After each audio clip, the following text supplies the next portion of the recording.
টানিস না।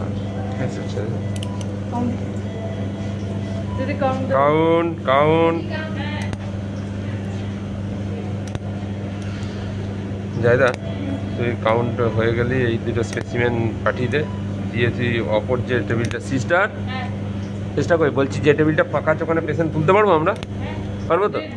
তাহলে ওই হিস্টেক্টমিটাকে তুলে দে, যেটার হচ্ছে আগে অপারেশন ছিল।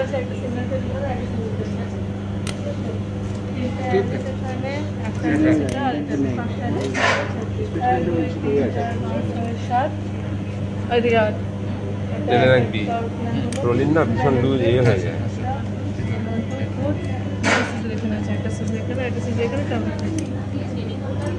একটা